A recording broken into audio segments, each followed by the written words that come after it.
চাও দিনের পথে খোদার রাহে জীবনটা বিলিয়ে দাও। আমার নবীর উপরে কেউ যদি বেঈমানি করে, আমার নবীর সঙ্গে কেউ যদি দুশ্মনী করে, আমার নবীর ব্যাপারে কেউ যদি খারাপ বলে, আমার নবীকে কেউ যদি গালি দেয়, আমি বৃদ্ধ হই চাই বুড়া হই, আমি মেয়ে হই চাই বাচ্চা হই চাই বড় হই, যেই হই না কেন আমার নবীর অপমান সহ্য করতে আমি রাজি নাই। যখনই ডাক পড়বে যেই ধরনেরই আলেম ডাকুক না কেন, সেটা বেরেলির ডাকুক না, সেটা বেরেলি সম্প্রদায়ের আলেম ডাকুক, আর দেওবন্দের ডাকুক, আর ফরাজি ডাকুক, যারাই মুসলমান বলে দাবি করে, যেই ডাকুক না কেন, নবীর অপমানের যদি ডাক পড়ে একদিন বসে থাকানো যাবে না, সেদিন ছুটে গিয়ে ঝাঁপিয়ে পড়তে হবে। সবাই ঝাঁপিয়ে পড়বো ইনশাআল্লাহ। কি গো, আমাদের ঘরের বিবিরা যুদ্ধে নাম লেখা যায়, বর্তমান যদি যুদ্ধ তো দূরের কথা, ধর্মের পক্ষ নিয়ে যদি হিন্দুদের সাথে মারামারি, তোমার কি দরকার কথা? তো লোকের সাথে ঝামেলা হয়েছে হয়েছে, তোমার কি দরকার হতো? বলবে না বলবে না? আর জাফরের স্ত্রী শোনার পরে বলছে যুদ্ধে নাম লিখেছি গো বিবি, সঙ্গে সঙ্গে বলছে আলহামদুলিল্লাহ। তারপরে বলেছে আমাকে আবার যুদ্ধের সেনাপতি বানিয়েছে, তখন বলছে সুম্মা আলহামদুলিল্লাহ। আমার আর ফিরে আসার কোনো আশা নাই, এই জন্য খুশি। বিবি বলছে এই গল্প যখন শুনেছে, বিবি যখন শুনলো, নবীর খাতায় নাম লিখে দিয়ে চলে এসেছেন। কত বড় নবী প্রেমিক মুহাম্মদ সাল্লাল্লাহু আলাইহি সাল্লামের সাহাবী জাফর, তিনি যখন তার বিবিকে বললেন ও আমার বিবি গো, যুদ্ধে নাম লিখে দিয়েছি, বিবি সঙ্গে সঙ্গে শোনার পরে বলছে আলহামদুলিল্লাহ। বলেন সুবহানাল্লাহ। কি গো, আমাদের ঘরের বিবিরা যুদ্ধে নাম লেখা যায়, বর্তমান যদি যুদ্ধ তো দূরের কথা, ধর্মের পক্ষ নিয়ে যদি হিন্দুদের সাথে মারামারি, তোমার কি দরকার কথা? তো লোকের সাথে ঝামেলা হয়েছে হয়েছে, তোমার কি দরকার হতো? বলবে না বলবে না? আর জাফরের স্ত্রী শোনার পরে বলছে যুদ্ধে নাম লিখেছি গো বিবি, সঙ্গে সঙ্গে বলছে আলহামদুলিল্লাহ। তারপরে বলেছে আমাকে আবার যুদ্ধের সেনাপতি বানিয়েছে, তখন বলছে সুম্মা আলহামদুলিল্লাহ। বলেন সুবহানাল্লাহ। এরকম বিবি আমাদের ঘরে আছে? আহা হা হা। এই কথা শোনার পরে বিবিকে বলছেন আমরাও স্বামীরা কোনোদিন বিবির কাছে দোয়া চাই না, কারণ বিবিকে আমরা ইনকাম করে খাওয়াই বলে বিবির দোয়া কাজে লাগবে না মনে করি, এই জন্য বিবির দোয়া করতে বলি না। হযরতে জাফর বলছেন বিবি গো, আমার জন্য একটু দোয়া করো, তুমি হাত তুলে আজকে দোয়া করবে আর আমি আমিন আমিন করবো। বলেন সুবহানাল্লাহ। এরকম দৃশ্য কোনোদিন দেখেছেন? এই আমার আপনার নবীর মেহমান যারা, আমরা নবীর ভালোবাসা নবীর প্রেম আমাদের যাদের দিলে আছে, তারা কোনোদিন বিবিকে বলেছেন বিবি গো, আমিও পারিনি, সত্য কথা আমিও তো কোনোদিন বিবিকে বলিনি যে আমার জন্য তুমি দোয়া করো আর আমি হাত তুলে তুলে আমিন আমিন করি না। হযরত আবু জাফর বলছেন, জাফর রাদিয়াল্লাহু তাআলা বলছেন বিবি রে তুমি দোয়া শুরু করে দাও আর আমি আমিন আমিন করতে শুরু করে দিই। সঙ্গে সঙ্গে বিবি দোয়া করতে শুরু করেছে, আল্লাহ আমার স্বামী যুদ্ধে যাবে, আমার স্বামী যুদ্ধে ময়দানে জিহাদ করবে, লড়াই করবে, কাফের বেঈমানেরা আমার স্বামীর হাতে হয়তো কোপ মেরে দেবে, পায়ে মেরে দেবে, হয়তো গায়ে মেরে দেবে, ক্ষত বিক্ষত হয়ে যাবে, শরীরটা সব ছিন্ন ভিন্ন হয়ে যাবে। আমার নবী আবার আমার স্বামী যখন বাড়ি ফিরে আসবে, আমার স্বামীর চেহারাটায় আমি নিজেই স্ত্রী হয়ে সেবা যত্ন করবো, ওই ক্ষত বিক্ষতগুলো মুছে মুছে দেব, চোখের পানি জড়িয়ে জড়িয়ে আল্লাহ দরবারে বলবো আমার স্বামী একজন যুদ্ধের গাজী ছিল। কি বলেন? গাজী। যুদ্ধে যারা ফিরে আসে তাদেরকে বলে গাজী, আর যুদ্ধে যারা মারা যায় তাদেরকে বলে শহীদ। যুদ্ধে আমার স্বামী গাজী ছিল, আল্লাহর কাছে বলবো আল্লাহ, এই বলে বিবি তার দোয়া করছে, আল্লাহ গো আমার স্বামীকে তুমি গাজী করে বাড়ি ফিরিয়ে দিও। দোয়া শেষ করার পরে জাফর রাদিয়াল্লাহু তাআলা আনহু বিবিকে বলছে, বিবি রে তোমার সব দোয়া ঠিক আছে, কিন্তু একটা দোয়াই তুমি ভুল করে ফেলেছো। তোমার সব দোয়া ঠিক আছে কিন্তু একটা দোয়া ভুল করে ফেলেছো। বলে কি? আমার জন্য বলেছো বাড়ি ফিরে আসবে আমার স্বামী আর তার জন্য সেবা যত্ন করব, এই দোয়াটা তুমি ফিরায় নাও, এই দোয়া কোনোদিন আর কবুল হবে না, আমি আর ফিরে আসবো না। সুবহানাল্লাহ। আমি আর গাজী হয়ে ফিরে আসবো না, আমি শহীদ হয়ে ফিরে আসবো। যারা গাজী তাদের প্রতিও আল্লাহ রাজি, তাদের প্রতি যে আল্লাহ রাজি নাই তা নয়, কিন্তু তিনি বলছেন আমি আর গাজী হয়ে ফিরে আসতে চাই না, কারণ আমার নবী সেনাপতি বানিয়েছেন, মানে আমি আর ফিরে আসছি না। সুবহানাল্লাহ। সঙ্গে সঙ্গে জাফর রাদিয়াল্লাহু তাআলা আনহু যুদ্ধের ময়দানের জন্য বেরিয়ে গেলেন। ও আমার ভাইরা, তোমরাও যদি যুদ্ধের জীবন দিতে চাও তাহলে তোমাদেরকে এখন থেকে আমার নবীর পাগল হয়ে যেতে হবে। একদিন দুই দিন জশ্নে জুলুস বার করে, একদিন কালেমার পতাকা বার করে ইয়া রাসূলুল্লাহ ইয়া হাবিবাল্লাহ করে নবীর প্রেম প্রমাণ হয়ে যাবে না। নবীর প্রেম দিল থেকে এখান থেকে বের করতে হবে। আর আজ থেকে নিয়ত রাখতে হবে। আমার নবীর উপরে কেউ যদি বেঈমানি করে, আমার নবীর সঙ্গে কেউ যদি দুশ্মনী করে, আমার নবীর ব্যাপারে কেউ যদি খারাপ বলে, আমার নবীকে কেউ যদি গালি দেয়, আমি বৃদ্ধ হই চাই বুড়া হই, আমি মেয়ে হই চাই বাচ্চা হই চাই বড় হই, যেই হই না কেন, আমার নবীর অপমান সহ্য করতে আমি রাজি নাই। যখনই ডাক পড়বে, যেই ধরনেরই আলেম ডাকুক না কেন, সেটা বেরেলিলের ডাকুক না, সেটা বেরেলি সম্প্রদায়ের আলেম ডাকুক, আর দেওবন্দের ডাকুক, আর ফরাজি ডাকুক, যারাই মুসলমান বলে দাবি করে, যেই ডাকুক না কেন, নবীর অপমানের যদি ডাক পড়ে, একদিন বসে থাকানো যাবে না, সেদিন ছুটে গিয়ে ঝাঁপিয়ে পড়তে হবে। সবাই ঝাঁপিয়ে পড়বো ইনশাআল্লাহ। যদি জীবনটা বেলাতে চাও, যদি রক্ত ঝরাতে চাও, যদি জীবনটা বেলাতে চাও, যদি রক্ত ঝরাতে চাও, দিনের পথে খোদার রাহে জীবনটা বিলিয়ে দাও, যদি জীবনটা বেলাতে চাও। এই পথে মরলে শহীদ, বাঁচলে হয় গাজী, খোদার পথে মরলে শহীদ, বাঁচলে হয় গাজী। আমার আপনার মহান খোদা এদের প্রতি থাকেন রাজি, জান্নাতের বিনিময়ে, এ জীবনের বিনিময়ে, রক্তের বিনিময়ে জীবনটা বিলিয়ে দাও, যদি জীবনটা বেলাতে চাও, যদি রক্ত ঝরাতে চাও। এই পথে চললে, এই পথে মরলে শহীদ, বাঁচলে হয় গাজী। হযরতে জাফর বাড়ির থেকে যুদ্ধের সামান সব গুটিয়ে নিয়েছেন। ঘাড়ে যখন যুদ্ধের সামানগুলো নিয়ে নিয়েছেন, দুইটা বাচ্চা পিছন থেকে চিৎকার করে ডাক দিয়েছে আব্বা, চিৎকার করে ডাক দিয়ে বলছে আব্বা, ও আব্বা গো, একটাবার আমাদেরকে কোলে নাও, একটাবার আমাদেরকে কোলে নাও, একটাবার আমাদের জন্য একটু আমাদেরকে দয়া করো, আমাদের উপরে মায়া, আমাদের উপরে একটু আদর করে যাও। ও আব্বা জান, একটাবার আমাদের দিকে ঘুরে তাকান। আব্বা ব্যাগ ধরে নিয়ে নবীর জন্য বেরিয়ে গেছে আল্লাহ রাস্তায়, মাথা ঘুরিয়ে নিয়ে দরজার বাইরে বেরিয়ে গেছেন।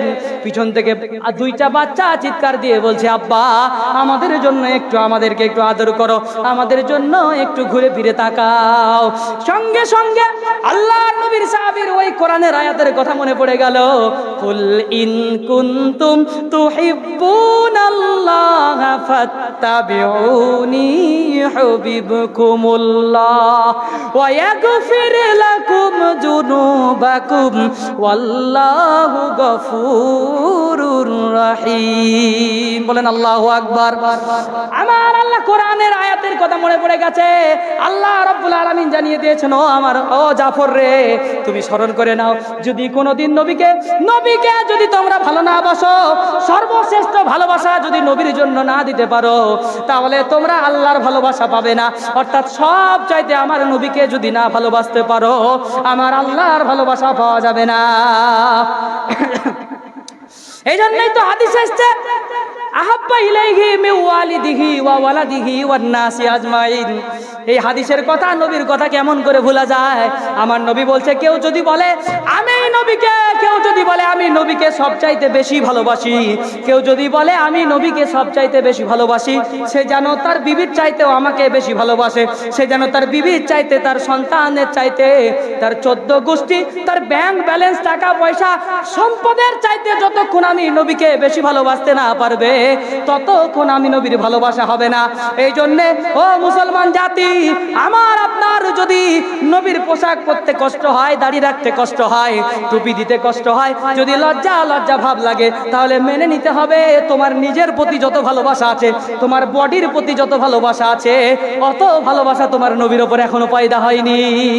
যারা এখনো মাথায় টুপি দিতে লজ্জা করলো, মুখে দাড়ি ব্যবহার করতে লজ্জা করলো, তাদেরকে ভেবে নিতে হবে আমরা কিছু না হলেও সবই ভালোবাসি নবীর, কিন্তু আমার বডিকে যতটা ভালোবাসি, আমার বডিতে দাড়ি বের হলে, আমার বডিতে মাথায় টুপি লাগালে খারাপ খারাপ লাগবে, ব্যাকডেট লাগবে। এই জন্য যদি আমি এটা করি তাহলে আমাকে খারাপ লাগবে, লজ্জা লাগবে, এতটুকু চিন্তা ভাবনা নবীর ভালোবাসার থেকে কম হয়ে গেছে। এই জন্য কিয়ামতের দিনে হয়তো প্রকৃত ইমানদার নবীর উম্মত হওয়া যাবে না। তাই তিনি বললেন, ও আমার সন্তানেরা, ও আমার বিবি, তোমাদের সঙ্গে যতটুকু ভালোবাসা বিনোদন করার করে নিয়েছি, আর তোমাদের দিকে ফিরে তাকাতে পারবো না। এখন যদি তোমাদের দিকে আর একবারও ফিরে তাকায়, তাহলে আমার নবীর চাইতে, নবীর একটা হাদিসকে আমি মিথ্যা বানায়া দেব। এই জন্য নবী যখন বলেছে বিবি বাচ্চার চাইতে, স্ত্রীর চাইতে আমার নবী বড়, এই জন্য আমি আর ফিরে তাকাতে পারলাম না। আমি যুদ্ধের ময়দানের জন্য বেরিয়ে গেলাম, আর হাতে হাত তুলে একটা দোয়া করে দিল, আল্লাহ কিয়ামতের দিনে আমি হয়তো আর ফিরে আসবো না, কিয়ামতের দিনে আমার এই দুই সন্তান যেভাবে কান্না করছে, এই কান্নার মূল্য দিয়া আল্লাহ তুমি আমার সন্তানদেরকে আমার সঙ্গে দেখা করে দিও, আর আমার সন্তানদের জন্য নাজাতের ওসিলা বানিয়ে দিও। এই বলে দোয়া চেয়ে নিয়ে আল্লাহর দরবারে চলে গেলেন, আর যুদ্ধের ময়দানে চলে গেলেন। যুদ্ধের ময়দানে হযরতে জাফর রাদিয়াল্লাহু তাআলা আনহু পৌঁছানোর পরে যুদ্ধের ময়দানে কাফেরদের সঙ্গে জিহাদ করা শুরু করে দিয়েছে। কাফেরদেরকে জুড়ে জুড়ে কুচি কুচি করে কাটছে। এমন অবস্থায় পিছু থেকে কোন কাফেরের কোনোদিন ক্ষমতা হয়নি জাফরের সামনে দাঁড়াবে, হযরতে আমির হামজার সামনে দাঁড়িয়ে যুদ্ধ করবে, এত যোগ্যতা কারোর ছিল না। তাহলে কি হয়েছিল? দাঁড়িয়ে যুদ্ধ করার মতো কারোর সেদিন শক্তি ছিল না। পিছন থেকে চক্রান্ত করে হযরতে জাফর রাদিয়াল্লাহু তাআলা আনহু, একটু খেয়াল করুন, বাচ্চাদের আওয়াজ সহ্য হচ্ছে না, খুব মুশকিল হয়ে যাচ্ছে। একটু বাচ্চারা চুপ কর, তোমরা আওয়াজ করছো কেন? তোমরা আওয়াজ করলে বড় মানুষের অসুবিধা হবে, বেয়াদবি হয়ে যাবে, বড় মানুষের অসুবিধা হবে। তো যাই হোক, হযরতে জাফর রাদিয়াল্লাহু তাআলা আনহু তিনি এবার কি করলেন? যুদ্ধের ময়দানে পিছন থেকে কাফেরেরা ডান হাত কেটে দিয়েছে, কালেমার পতাকাটা ডান হাত কেটে দেওয়ার পরে ডান হাত থেকে কালেমার পতাকাটা বাঁ হাতে নিয়েছেন। বাঁ হাত কেটে দেওয়া হয়ে গেল। বাঁ হাত কেটে দেওয়ার পরে হযরতে জাফরের বাঁ হাতও কেটে দিয়েছে। এখন কালেমার পতাকা তো দাঁড় করিয়ে রাখতে হবে, কারণ প্রত্যেকটা মুসলমানের কর্তব্য জীবনের মূল্য দিয়ে হলেও কালেমার পতাকা খাড়া করতে হবে। হযরতে জাফর কালেমার পতাকার ওই ডান্টাটাকে ধরে, ওই লাঠিটাকে দাঁত দিয়ে কামড়ে ধরে এরকম করে খাড়া করে দিলেন, আর যুদ্ধের ময়দানে লুটিয়ে পড়ে গেলেন। পড়ে যাওয়ার পরে কাফেরেরা হযরতে জাফরের ডান পা কেটে নিল। চিৎকার করে ওইদিকে দুইজন সেনাপতি, হযরতে রাওহা ইবনে রাওহা আর ওইদিকে আপনার যায়েদ রাদিয়াল্লাহু তাআলা আনহু, তিনারাও যুদ্ধের ময়দানে যুদ্ধ করছেন। একা পড়ে গেছে জাফর, দেখার কেউ নাই। হযরতে জাফরের ডান পা কেটে দিয়েছে, বাম পা শয়তান কাফেরের দলেরা কেটে দিয়েছে। এরপরে কি করেছে? এইভাবে একটা ভাগ বডি থেকে হয়ে গেল, হাতগুলোকে কেটে ফেলে দিয়েছে। এবার গদ্দানটা আছে বডির সঙ্গে লাগানো, আর ওই গদ্দান বডির সঙ্গে লাগানোর জোরে দাঁত দিয়ে কামড়ে কালেমার পতাকাটাকে খাড়া করে রেখে দিয়েছে। কালেমার পতাকা যেন ছেড়ে দেয়, এই জন্য পতাকাটাকে তারা টেনে নেয় নাই, বরং যে কাফের বেঈমানরা চুলের মুঠি ধরে আর আপনার গদ্দানটা কেটে দিয়ে গদ্দান থেকে ধড়টা আলাদা করে দিল। অর্থাৎ হযরতে জাফর রাদিয়াল্লাহু তাআলা আনহু তিনটা ভাগ হয়ে গেল, বডি তিন ভাবে বিভক্ত হয়ে গেল। হযরতে জাফর রাদিয়াল্লাহু তাআলা আনহু যুদ্ধের ময়দানে মাথা শূন্য, মাথাটা টান মেরে ফেলে দিয়েছে, শূন্য মাথায় কালেমার পতাকা ধরে বসে আছে। সুবহানাল্লাহ। তারপরেও কালেমার পতাকা ছাড়ে নাই। ও মুসলমান জাতি, কাদের ধর্ম থেকে তোমরা এসেছো? কাদের রক্ততে তোমরা মাথায় টুপি দিতে পেয়েছো তোমরা কি জানো? কাদের রক্ততে তোমরা আজকে মুসলমান দাবি করতে পারো তোমরা কি জানো? যাদের রক্ত গিয়েছে তাদেরকে আমরা হয়তো ভুলে গেছি। হযরতে জাফরের যখন মৃত্যু হয়ে গেল, শেষ করে কথাটাকে ছোট করছি, গল্পটাকে ছোট করছি। যুদ্ধের ময়দানে হযরতে হযরতে যায়েদ রাদিয়াল্লাহু তাআলা আনহু সবাই যুদ্ধের বিজয় হওয়ার পরে ফিরে এসেছেন। জাফরের মৃত্যু, জাফরের লাশটাকে এক জায়গায় জায়গায় করার পরে, ধড় গলা পাগুলোকে এক জায়গায় করার পরে তিনার জন্য জানাজার ব্যবস্থা হলো, দাফনের ব্যবস্থা হয়ে গেল। দাফন হওয়ার পরে রাত্রে হযরতে আবু উবাইদা বলে একজন সাহাবা, আল্লাহর নবীর সাহাবা হযরতে আবু উবাইদা রাত্রে বেলায় শব্দের মধ্যে দেখছেন জাফর রাদিয়াল্লাহু তাআলা আনহু। এবার আমরা একটু খুব গুরুত্বপূর্ণ কথার মধ্যে যাচ্ছি, এই লাস্ট কথাটা খুব দামি। হযরতে জাফর রাদিয়াল্লাহু তাআলা আনহু এবার আপনার যুদ্ধের ময়দানের এই ঘটনার পরে হযরতে আবু উবাইদা রাত্রে স্বপ্নের মধ্যে দেখছেন হযরতে জাফর জান্নাতের মধ্যে ঘুরে বেড়াচ্ছেন। সুবহানাল্লাহ। এই দৃশ্য যখন দেখলেন জান্নাতের ভিতরে যখন হযরতে জাফর ঘুরে বেড়াচ্ছেন, তখন আবু উবাইদা জিজ্ঞেস করছে, ও জাফর, তোমার সঙ্গে আমার আল্লাহ কেমন ব্যবহার করেছেন? তখন জাফর বলছে, জানো আমার সঙ্গে কি ব্যবহার হয়েছে? জাফরকে জিজ্ঞাসা করা হয়েছে, ও জাফর রে, আমি তোমার প্রতি এতটাই খুশি হয়ে গেছি, তুমি আজকে যা চাইবে তাই দেব। জাফর, তুমি যা চাইবে তাই দেব। হযরতে জাফর তখন বলছে, আল্লাহ, আমি যেটা চাইবো মনে হয় আপনি ওটা দিবেন না। আমি যেটা চাইবো মনে হয় আপনি ওটা দিবেন না, কারণ আমি জানি আপনি আমাকে জান্নাত দিয়ে দেবেন। জান্নাত আমি এমনি পাবো, নবীর ভালোবাসা যার দিলে আছে তার জান্নাত এমনিতেই আছে। বলেন সুবহানাল্লাহ। আমি জান্নাত চাইলেও পাবো, না চাইলেও পাবো। আল্লাহ, তুমি আমাকে বলছো তুমি কি চাও, আমি চাইলেও জান্নাত পাবো, না চাইলেও জান্নাত পাবো। তাহলে আমার চাওয়া পাওয়া যেটা, সেটা মনে হয় আপনি আমার পূরণ করবেন কিনা জানি না, তাও চাইছি।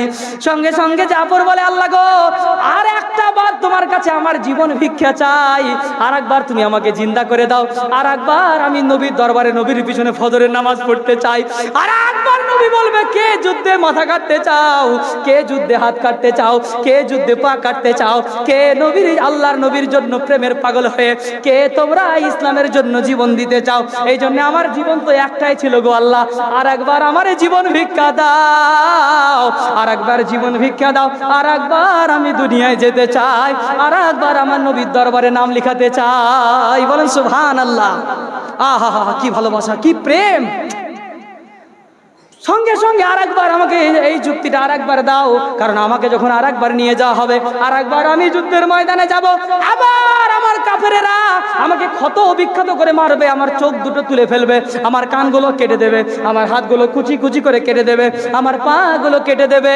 আর কিয়ামতের দিনে যেদিন মানুষ, সেদিন ইয়াউমা ইয়াবআসুহুমুল্লাহু জামিআ, মানুষ যেদিন সবাই মিলে একসঙ্গে, all the people will stand on the day of judgment in front of Allah, সেদিন আল্লাহর সামনে সবাই যখন দাঁড়িয়ে যাবে, সেদিন আমিও দাঁড়াবো। আমাকে দেখে তুমি বলবে, জাফর কি ব্যাপার, তোমার চোখ কোথায়? ও জাফর, তোমার কান কোথায়? তোমার পা কোথায়? তোমার হাত কোথায়? আমি জাফর সেদিন অন্তর জুড়িয়ে মনের আনন্দে বলবো, ওগো আল্লাহ, তোমার নবীর রাহে, তোমার পথে, তোমার নবীকে খুশি করার জন্য, তোমাকে খুশি করার জন্য সব আমি দিয়ে দিয়েছি। সুবহানাল্লাহ। কি ভালোবাসা, কি প্রেম। এই হচ্ছে সাহাবায়ে কেরামদের ভালোবাসা, প্রেম।